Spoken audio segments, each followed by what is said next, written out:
Okay guys, it's Anthony or Super Service.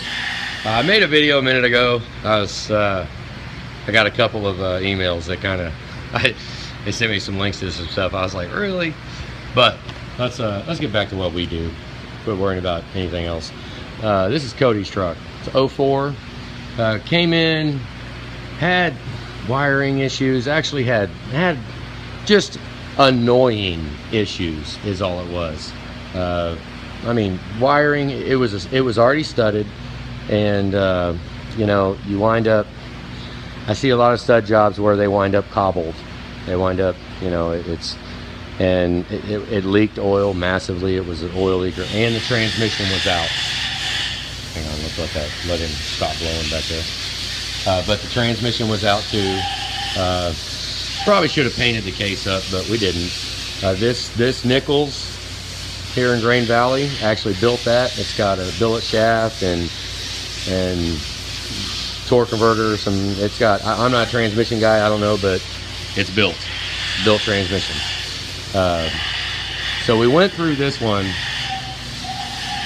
04, and I've been telling him for a while that, you know, when it's time, hang on.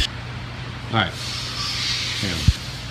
All right, so it was a basic 04. I mean, he had, you know, just, he's running pretty heavily tuned. He already had our intake on it because it had a catastrophic oil cooler failure. And then this was a while ago.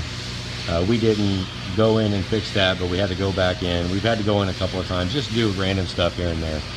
And he's been coming to the shop for a while. He paints a lot of our frames. He does it. He does a lot of work here. He's an asset to the shop, that's for sure. And you know, he wanted to do it now. It's my turn. He said, I want my truck to be like all these other trucks that we send out of here. So here it is. We go ahead, I don't know if you can tell, paint the top. I mean, like I said before, I'm not no painter, but best thing we can do is at least try. You know, at least do something. This, I don't know, he had a couple of pigtails that were messed up. You know, I mean, this is an 04. So 04 is kind of, it's a shaky. 04s and 03s, they're just, damn. So we got Fickham harness and main engine harness, 07 late model. Had to relocate the EVP, get rid of it off the thermostat housing so we no longer have it there. Went ahead and got new exhaust manifolds because I can surface these. That's fine, I can surface that. But, and I might get some stones. I might get a stone cutter in the future that will allow me to cut the cone flange on the manifold. If that's the case and I get that, then we can make all of them good. Of course, when I cut it out of there, it makes the Y pipe longer. Makes it have to meet it depending on how much we cut out, because sometimes they get pretty rusted and pitted right there. And when we go through this caliber of repair, it's not an option to have a rust pitted flange right there and then you wind up with black streaks coming down from exhaust. Not an option. Not when manifolds can be had for about 300 bucks. So for 300 bucks, you know, if we got questionable ones, and he had a cheap delete on it, and his was leaking right here. It had black streaks all over it. So new manifolds, all new hardware. We put exhaust gaskets on, and I surfaced the head, and I surfaced exhaust manifolds. Obviously we do all that in-house here. It does have a 6.4 starter. I do not buy new. I buy Ford factory installed 6.4 starters from the salvage yards around here, and I've got it to where they just ship them to me. It's not even, once they come in, boom, they know it's sold, they stamp it, they write it up for me, and they ship it, and it just shows up at the door. I don't even have to order them anymore. So I get all the 6.4 starters. Spins 100 RPM faster. So yeah, this is 04. That's another salvage item. I buy salvage high pressure oil pumps. They are good as long as they do not have the orange seals on the main shaft of the high pressure oil pump. That is another item that I want, factory installed high pressure oil pumps. And you can tell by looking at the seals on the main shaft. So those, I put those in salvage. I'll warranty that. I mean, I'll go in. If that pump goes bad, I believe in those pumps. If that pump goes bad, I will warranty it and go in and change it.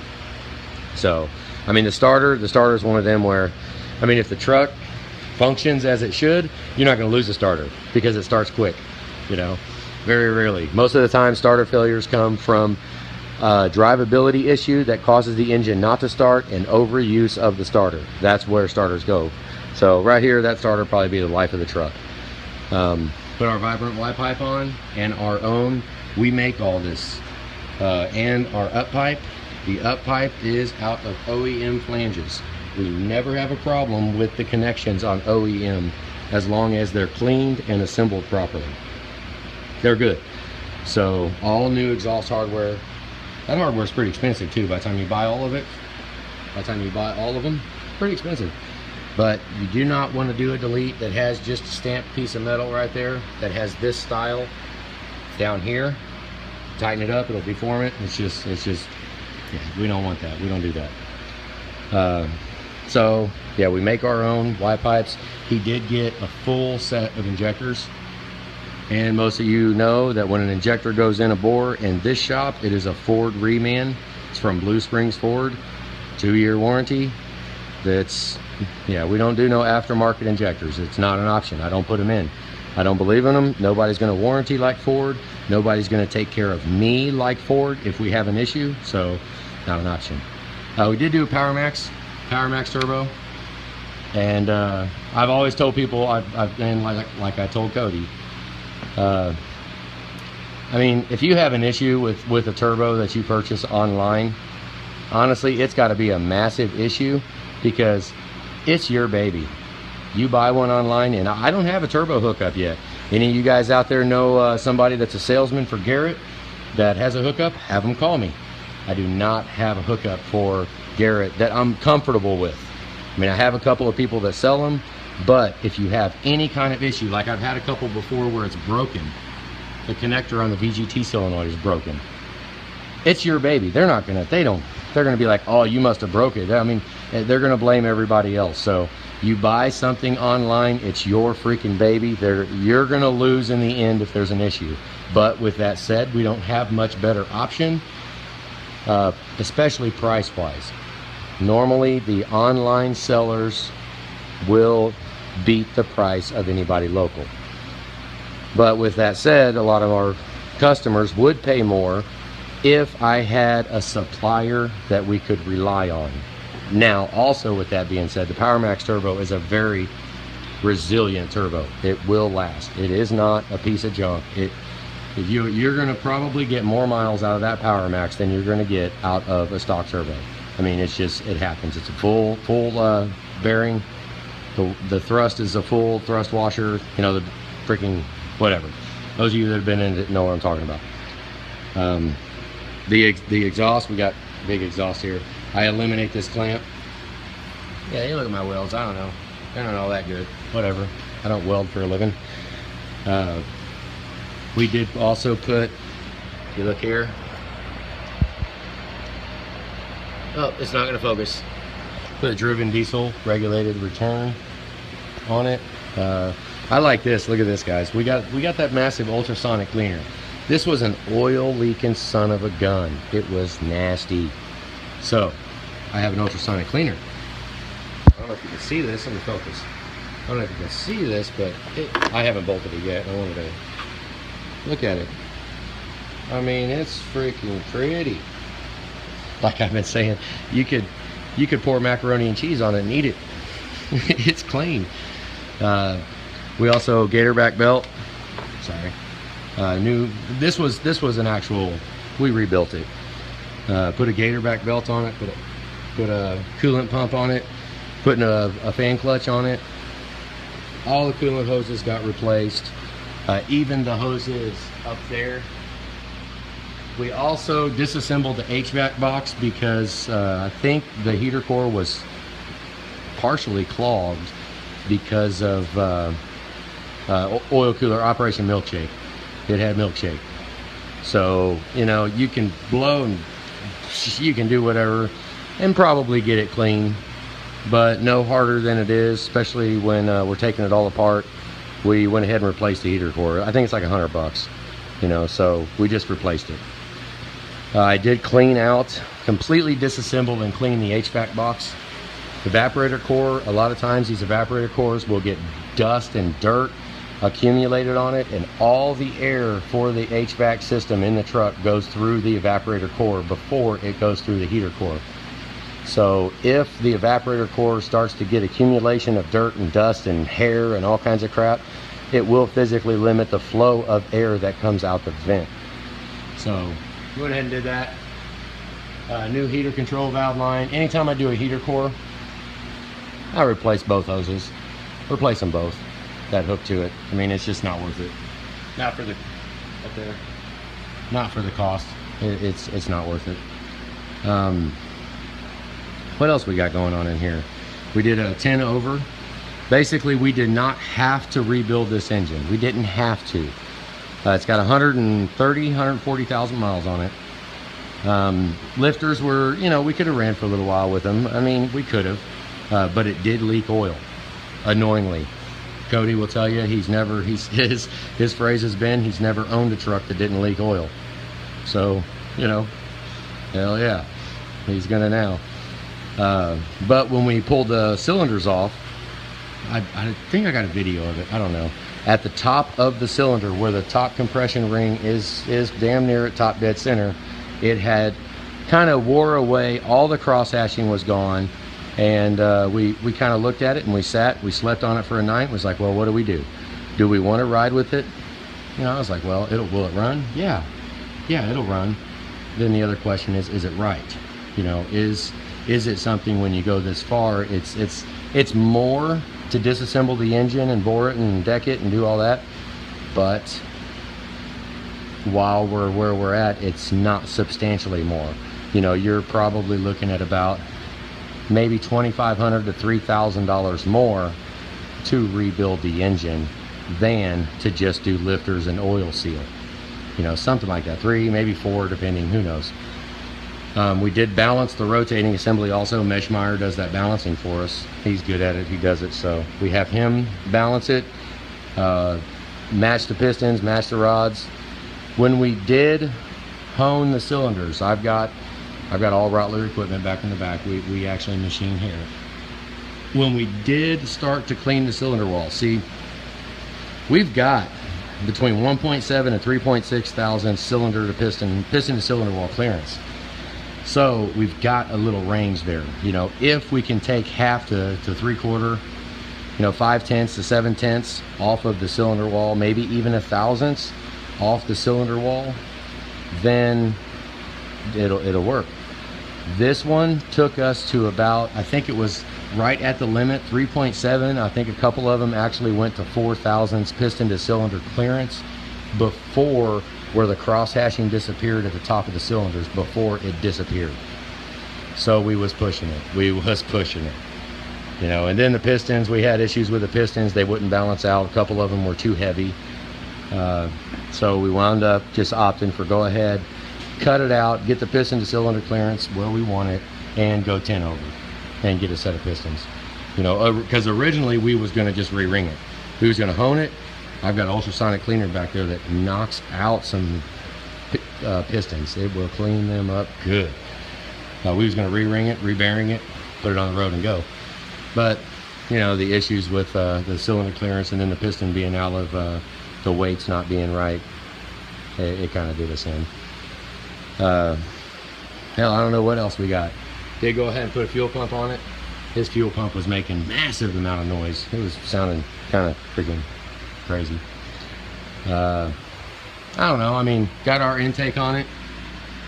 You can see it down there, TIG welded. That's our setup.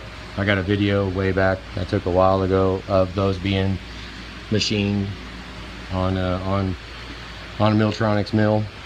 It's yeah, those are CNC machined. Our white pipes are made on they're built on an engine block, not on a jig. We have an engine that we machine them off of. I don't know, driven diesel return with the Edge CTS.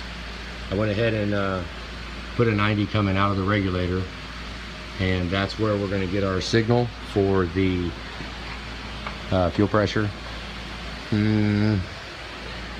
I tried, we thought about putting a redhead gearbox on it, but yeah, Cody took off in the excursion, and he said that the steering's too tight. he said it's too tight. He said he likes it a little sloppy. So he wanted to stay, which freaking hilarious. That was funny. Cody likes him sloppy. We did have to machine our little bracket here. If you look, this is the driven diesel line, so we machined it because, you know, I'm not gonna ghetto rig nothing. This is exactly how it goes. The IPR wire hooks into this. This is 07. This was not on the truck. This is what we put on the truck, the heat shield and the bracket, and then we got this all cut out so that the regulated return line will fit through there.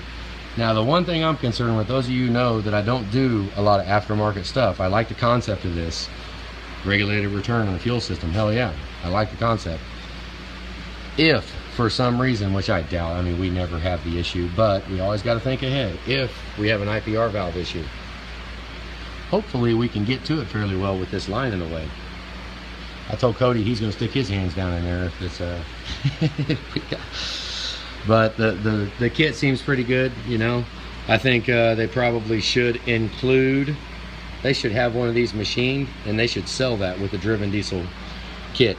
They should sell that machined out. That would be nice. Anybody know driven diesel, send them a link to that. I'll make them for them, I guess. I don't know, we can, whatever. But it would be nice if that was there. Got anaerobic on the bed plate, and I seal that. I put sealing on the dipstick. It's just not worth it. Throw a little sealant on it, call it done. It kind of bugs me that he did have the sticker already taken off the valve cover. The sticker was gone. That kind of bugs me. That comes back from it was studded when it came here. So no sticker on it. I like the sticker that has it, you know. And if the valve covers are rusted, we need to clean them up. I can't put it back on rusted. Oh, this is Julie. Look right here. Look. Julie painted. Julie said she's going to paint one spot on his truck pink. We've kind of messed with Cody a little bit, but we put dust seals on it and painted them pink a long time ago. Like I said, he's a friend. But Julie got him right there. I thought they just missed a spot of the paint, but I guess that was intentional. So he's going to have a pink spot on there. We did put a new battery cable.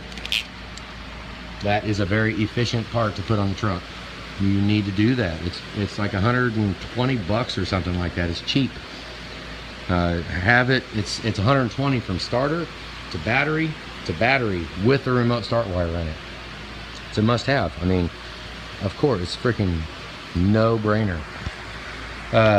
With the transmission rebuild, we also we cleaned out all the lines, flushed them out. We just blow brake cleaner. I can dip it down in the ultrasonic cleaner, but it's kind of a long setup. Yeah, we clean it as best we can, and we blow out the auxiliary training cooler. What I do is brake cleaner, blow it in one with a shop back on the other one. Like blow in this one with brake cleaner and have the shop back hooked to that one. Be blowing in it, fill it, spray a whole bunch of brake cleaner in it, and then take the brake cleaner down and stick a blowgun in it and blow through it, and then switch. Then brake cleaner here, shop back there, blow a whole bunch through, just flush it out. We want all the metal because it had a transmission failure. So get all that metal out of there. Let's see. I don't know what else we got. We did put an O'Reilly's block heater cord on it because honestly, I mean, until Ford comes alive and quits charging $140 freaking for a block heater, or $120 or however much it is, it's freaking expensive. If they would come back and not be charging that much, I mean, I think it'd be worth about 70 bucks, maybe 60 bucks. That's how much they should be charging for block heater. If they would charge 60 bucks for it, I'd be buying them for everyone because the Ford block heater is better.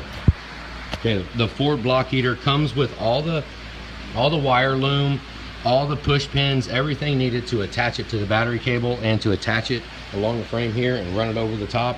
It comes with everything. but I don't think it's $140 worth of everything. O'Reilly's, you know how much this bad boy is? 20 freaking bucks. So, you know, I mean, there are customers that I will put the Ford one on it. You know, it's all preference. It's all on what they want to do. But I don't know. I mean, that son of a gun is freaking expensive. Yeah, a lot of this stuff I show stuff and then I see other people copy it. But okay, we don't need lifting eyes. I lift from the center of the engine. I got my own spot. Why do we need the damn lifting eye up here clogging everything up? But you need the lifting eye for the fuel line bolt. Yeah, so that's what we do. I also clean all the grounds. Frames painted, the grounds are all done. The battery cables have been all wire brushed. Can't really see it very well, but they've all been cleaned. Everything is clean. I need to quit knocking that over. Everything has been wire brushed and shiny clean. Yeah, don't overlook, which is pretty cool. I mean, yeah, we did put new cam and crank sensors in it. Actually, we warranted the cam sensor because he put one in it not too long ago, and we went ahead and warranted it back out and gave him another new one because that's, yeah, I mean, we do what we can, you know. Had to get a different EVP sensor because the 05 and up is a different sensor than the 04 or the 06 and up. Actually, some 05s have it on the thermostat housing. We do have the wrong alternator on it, but I hate that, but it does fit. But because this engine harness is designed to have the stud right there, that's how this engine harness is supposed to go. But you know, we'll address that. I mean, who knows how long the alternator is going to actually live anyways, so we'll make sure, and when it's time, then we'll get the different alternator on it. What else we do? We painted the whole frame, transmission rebuild. I don't know, just kind of a walk around of everything we did. He's getting the CTS2. I did run, show you, we got the EGT probe. It's in there, it's good. I did put the fuel pressure sending unit up here on an angle and ran it down. Look, it's nice and hidden away. And then I wire loomed it. Then I ran it with the wire loom, the main engine harness, and then broke it away right here where the other two plugs are. And then it'll go under. I don't like to splice them. I'll just coil it up, make it look all nice and neat. Coil it up under the hood and plug it in at the expandable accessory little kit that they've got. Yeah, full set of new injectors. What else we do? I did all exhaust seats on both heads. All the exhaust seats. I did all the guides, just guides. I put Stellite guides, hardened guides in it. Did away with the integrals. Now I've done a lot of bronze liners. We've done a lot of bronze stuff, and I'm just, you know, I mean, if there's no preference, I mean, there's nothing wrong with putting hardened guides in. The stem on the valve is going to wear out before the guide does, which, yeah, I don't know. I mean, who knows? I might, every job I kind of, it doesn't matter. Whichever way you want to go, a lot of people, that is an opinion thing. Keep that in mind. Somebody will say, oh, you don't want hardened guides, you want bronze guides, or you want bronze liners, or you want this. You know what? It don't freaking matter. As long as the damn things are within spec, you know, as long as they're not OEM integral guides, it's, no matter what we do, it's going to be good. So, yeah, so we got all guides. We put guides in it. New Fickum harness. Hell, did put a new oil pressure switch in it. Always do that. Yeah, I don't know, just kind of walk around. I like to have these. I didn't do one, I don't think, on the last one we did, but I'm gonna get back to it, get back to doing it. And time to put the fan on, put everything on, and drop this freaking cab and let it go. Just gotta go. Hell yeah. All right, guys, that's it. Have a good day.